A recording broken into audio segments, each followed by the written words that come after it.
At Chief Richard Harrison's funeral, Max, his loyal German shepherd, broke the silence with desperate barking, staring at the casket with trembling intensity.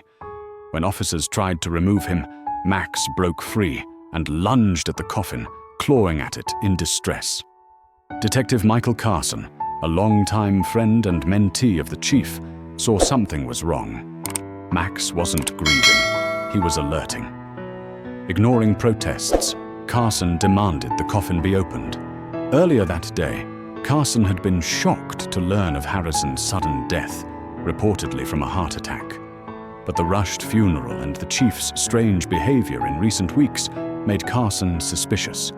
His instincts, honed by years of service and a personal bond with Harrison, told him something didn't add up.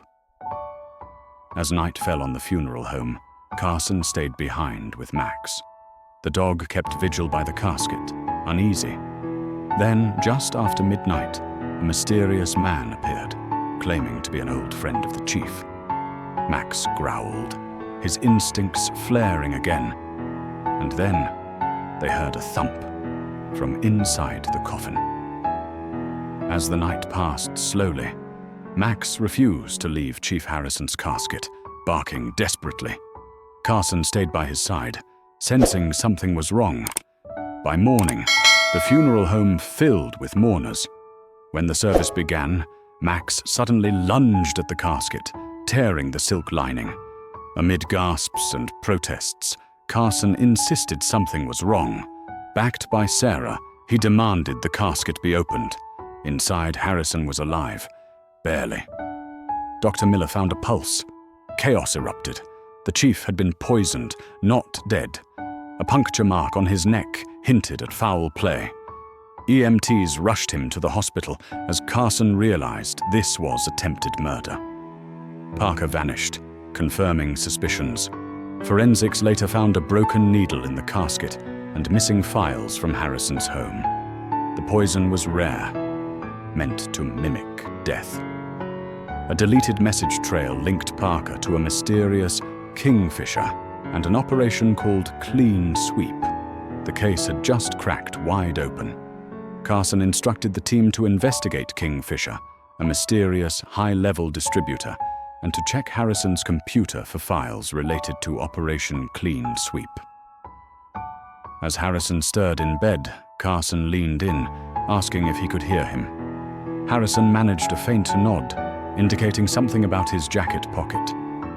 Carson instructed the team to search the uniform, discovering a micro SD card with vital information.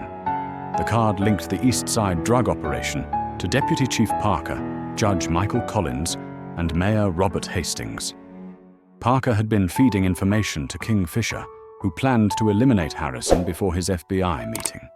As Carson reviewed the evidence, he received a report of a security breach at the hospital. Carson ordered a lockdown and stood ready, but a gunshot rang out. In the ensuing chaos, Carson was confronted by Parker, who tried to kill him. Max, the German shepherd, attacked Parker, but a second attacker knocked him out with an oxygen tank. Carson, struggling, faced Kingfisher, who revealed himself as James Marshall. He and Parker attempted to kill Harrison, but Max's bravery gave Carson a moment to fight back. Officers arrived just in time, and Kingfisher was captured after a violent struggle. Carson regained consciousness hours later, learning that Max and Harrison were both recovering. The conspiracy, involving Judge Collins and Mayor Hastings, was exposed, and the FBI had been investigating for months. Carson and his team were interrupted by Officer Ramirez, who brought alarming news. The FBI had taken over the case and arrested 17 people, including officers from their own department. The corruption in Riverside was far deeper than they had imagined. Collins, trying to cut a deal, claimed Parker was involved in the plot against Chief Harrison. Ramirez revealed something shocking. There was a burial plot with Carson's name on it, confirming the danger he was in.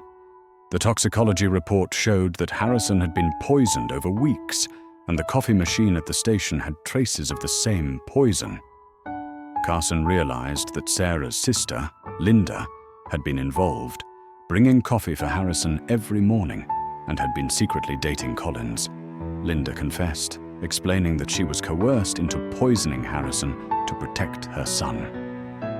As Carson processed the betrayal, alarms blared in the hospital. Harrison was in critical condition.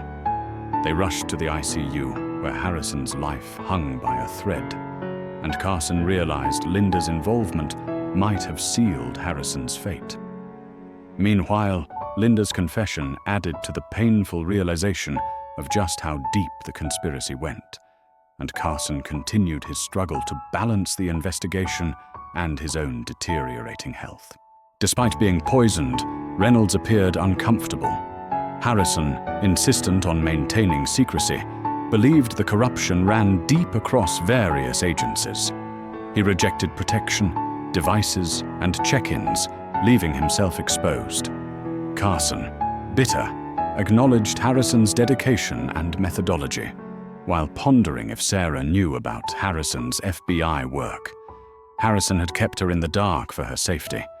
Carson felt the isolation Harrison must have endured, suspecting betrayal from those closest to him. Reynolds then revealed a USB drive found in Judge Collins' safe, identical to one found in Harrison's uniform. However, this one contained information about Carson, a fabricated set of evidence meant to frame him for drug dealings. Carson was stunned by the realization that if Harrison had died, he would have been arrested within days. As the conversation continued, a nurse entered with Max, injured but alert. Carson greeted the dog, and Reynolds noted that Max had saved lives. Carson's thoughts were interrupted by an urgent update. Harrison had regained consciousness. Carson, despite his own weakness, insisted on seeing him. In Harrison's ICU room, Carson found him weak but conscious, his spirit intact. The chief's mind had survived the ordeal, despite the medical odds. Harrison shared more about the corruption, revealing Commissioner Lawrence Wilson as the mastermind behind Riverside's criminal network. The revelation that Wilson was behind the corruption hit Carson hard. As they prepared for the next step, a phone call from Harrison to Wilson set the trap in motion. Carson and Reynolds were now ready to confront Wilson. 3 days later, Wilson made his move, sending hitmen to Carson's house. They were caught in a surprise FBI operation. Wilson was arrested with damning evidence from the safety deposit box, marking the end of a dangerous chapter in Riverside's history. With the conspirators taken down, Harrison's recovery continued, and Carson's role as his trusted detective solidified. Max, fully recovered, remained by their side. Harrison, now recommending Carson as his replacement, expressed confidence in his ability to rebuild the department. Together, they looked toward a future of healing and trust, a community beginning again after the storm.